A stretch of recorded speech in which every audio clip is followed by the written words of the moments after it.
여러분 반갑습니다. 오늘도 새벽 돌베개에 나오신 모든 성도님들을 주님의 이름으로 환영합니다. 주님의 은혜로 우리 모두가 또 주말을 맞게 되었는데요.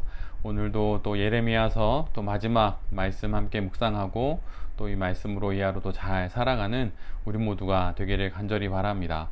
오늘 우리에게 주시는 하나님의 말씀은 예레미야의 마지막 장 52장 1절로 4절까지의 말씀과 가장 마지막 절인 34절의 말씀입니다. 시드기야가 왕이 되었을 때에 그는 21살이었다. 그는 예루살렘에서 11해 동안 다스렸다.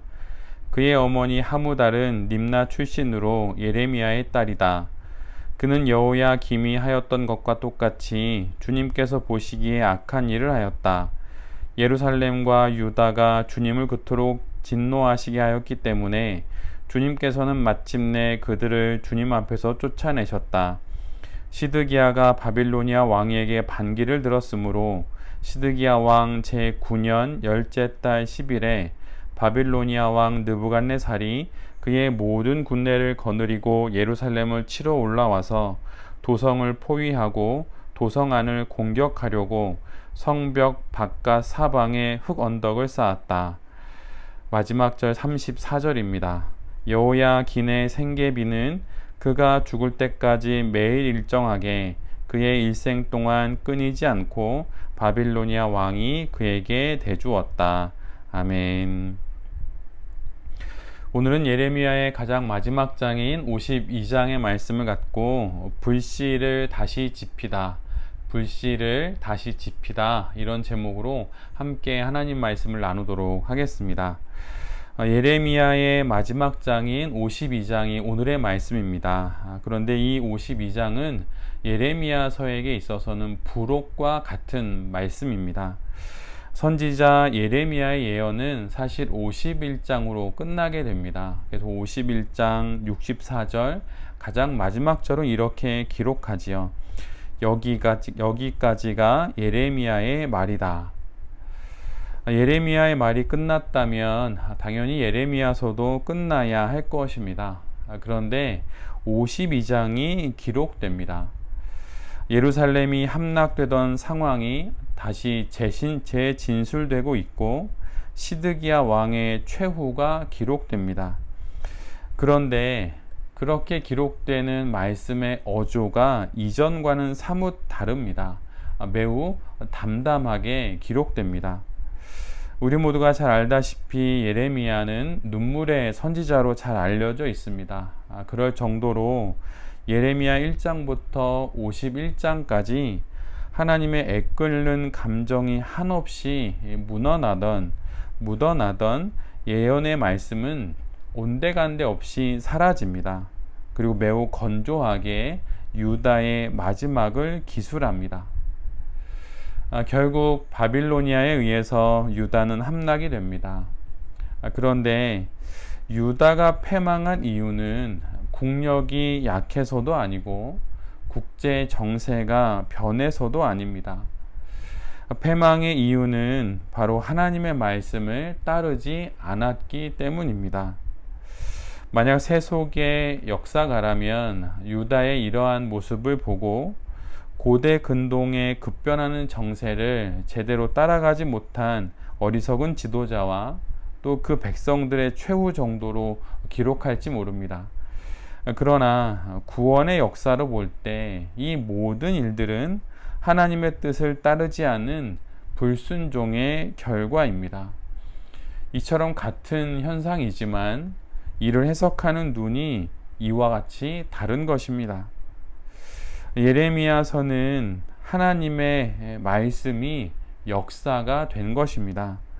하나님의 말씀대로 역사가 이루어진 것을 우리 모두에게 보여주고 있습니다. 그래서 가장 마지막 장의 52장에서 매우 담담하게 그렇게 역사의 마지막을 기술하고 있는 것이지요. 이것을 통해서 우리가 알게 되는 것은 무엇입니까? 이것은 바로 역사의 주인이 누구신가, 누가 역사를 이끌어 가시는가 라고 하는 그 질문에 대한 대답입니다. 세상 사람들은 이 땅의 권력자나 재력가 아니면 사회운동가나 혁명가가 역사의 주인이고 역사를 이끌어간다고 생각합니다. 그러나 예레미야가 우리에게 말해주는 건 바로 역사를 이끌어 가시는 분은 다름 아닌 하나님이라고 하는 사실입니다. 이 땅의 모든 이들이 나라의 운명과 앞날을 계획해 보지만 그 모든 일을 이루어 가시는 분은 바로 하나님입니다. 역사 속에서는 권력을 놓고 펼쳐지는 인간의 권모 술수와 성공과 실패, 전쟁이 있지만 성경은 이 역사를 향한 하나님의 말씀을 선포합니다. 그리고 그 말씀의 성취를 역사 가운데서 우리에게 보여줍니다. 그래서 성경 속의 역사 이야기는 그 역사 속 인물들이 주인공이 아니라 인간의 역사를 무대로 삼으셔서 그 위에서 일하시는 하나님과 그분의 말씀과 그 말씀의 성취입니다. 긴 예레미야서의 말씀을 통해 우리는 인간의 역사를 무대 삼아 일하시는 하나님을 보았습니다. 그리고 그 하나님과 동역하는 예레미야를 보았습니다.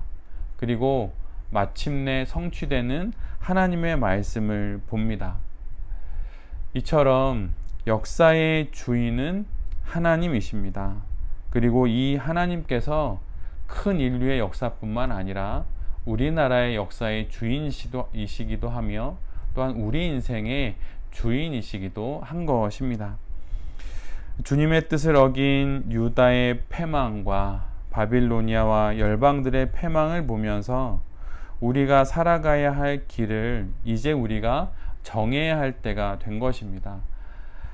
우리가 어느 길을 선택하며 인생을 살아가야 하겠습니까? 그것은 당연히 유다의 길이 아니라 또 바빌로니아의 길이 아니라 또 여러 열방의 길이 아니라 하나님이 말씀하시는 하나님의 뜻을 쫓아 사는 하나님의 백성으로서의 그 길을 우리의 인생길로 삼고 우리 모두가 걸어가고 또한 살아가야 하는 것입니다. 이 사실을 우리에게 하나님께서 이처럼 긴 예레미야서의 말씀을 통해서 우리에게 전해 주시는 것입니다. 우리 모두가 이처럼 하나님의 말씀을 쫓아 살아서 하나님의 말씀이 성취되는 그런 인생이 될 수 있기를 간절히 기도합니다. 오늘 본문을 보면 바빌로니아는 유다를 함락하고 성전을 파괴한 뒤에 유다의 엘리트인 고위 관료들과 귀족들을 모두 끌고 갑니다. 오랜 세월 동안 저항해 온 데 대한 징계인 것이죠.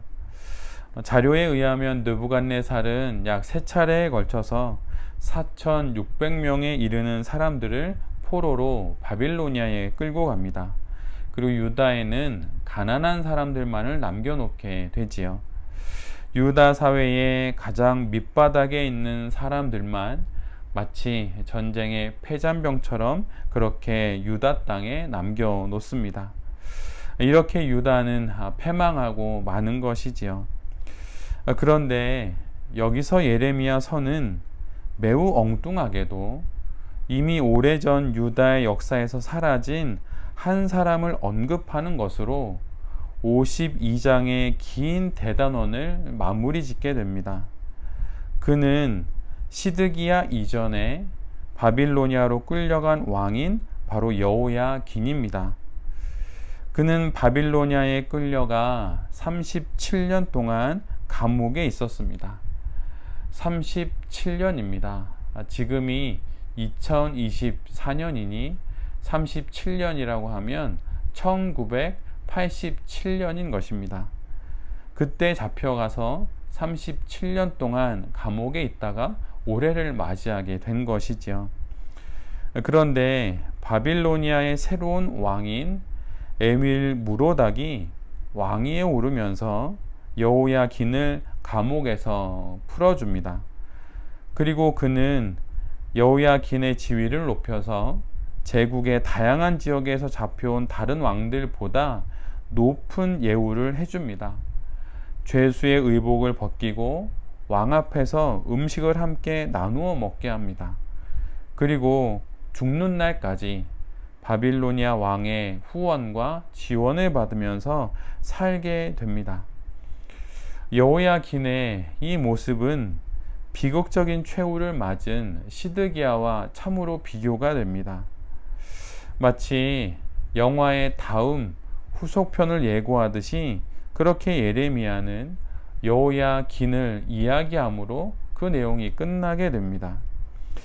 예레미야서의 마지막 절인 52장 34절은 이렇게 기록합니다. 여호야긴의 생계비는 그가 죽을 때까지 매일 일정하게 그의 일생 동안 끊이지 않고 바빌로니아 왕이 그에게 대주었다.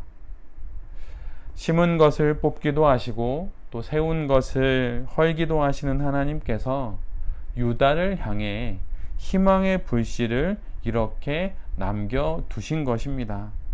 그리고 그 희망의 불씨를 피워서 하나님의 그 역사를 계속 이어가시는 것이지요. 하나님이 이어가시는 그 역사의 희망의 불씨가 어디까지 이르게 되는지 우리는 마태복음을 보면 알 수가 있습니다.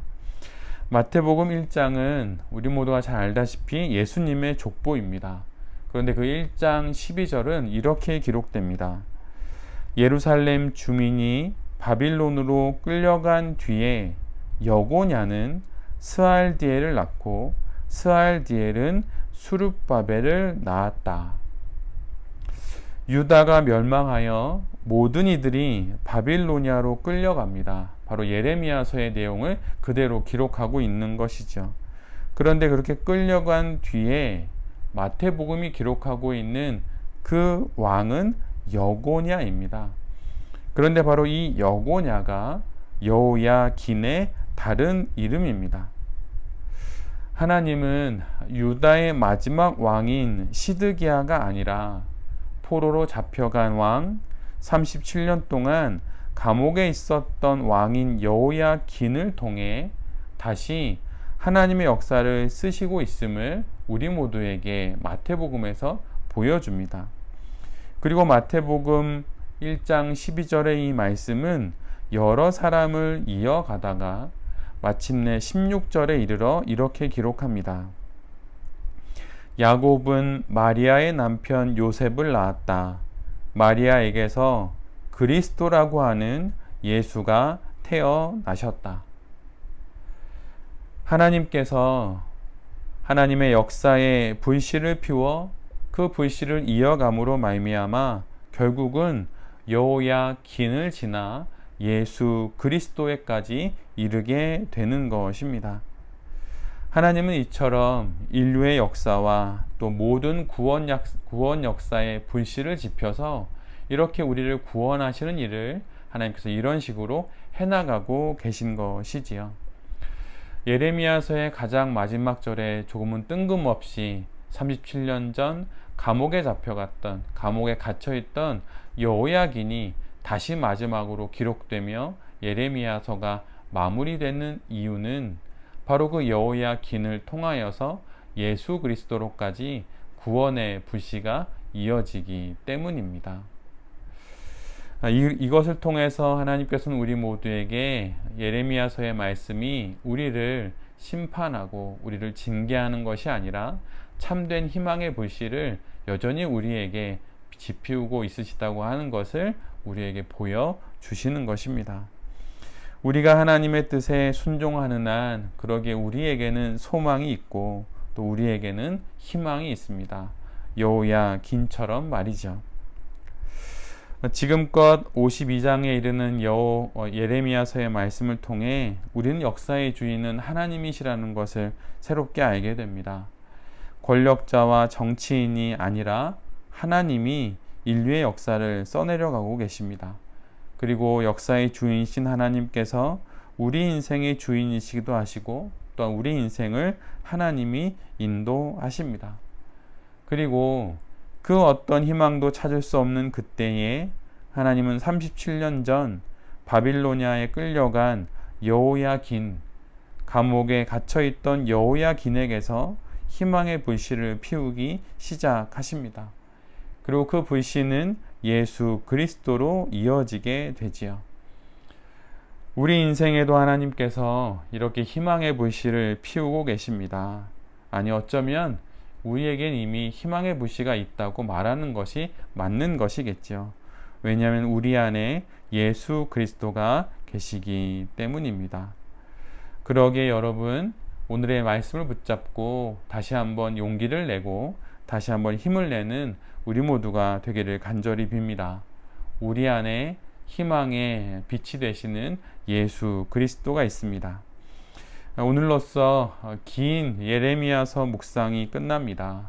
그리고 이제는 우리 각자의 예레미야서를 써내려가야 할 시간이 되었습니다. 하나님이 주신 이 긴 예레미야서의 말씀을 잘 간직하고 새벽 돌베개의 모든 성도님들과 또 이 말씀을 전하는 제 자신이 우리 모두의 예레미야서를 써내려감으로 하나님의 은혜와 축복을 받으며 살아가는 그런 귀한 믿음의 사람들이 될 수 있기를 간절히 기도드립니다. 아멘. 기도하겠습니다. 주님, 역사의 주인은 하나님이십니다. 하나님, 이 사실에 아멘 또 아멘 합니다.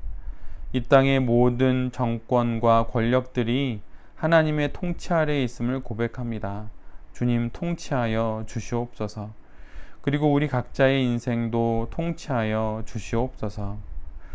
여호야긴을 통해 유다의 희망의 불씨를 지피시고 그 불씨를 이어 영원한 빛 대신 예수 그리스도로 이 땅에 와주셔서 감사합니다. 우리가 어떤 경우와 사태를 만나더라도 우리 안에 있는 소망의 불씨이신 예수님을 바라보며 다시 힘내어 살아가는 우리 모두가 되게 하여 주시옵소서. 주님, 긴 예레미야서 묵상을 여기까지 인도해 주셔서 감사합니다. 이제 우리 각자의 예레미야서를 시작하겠습니다.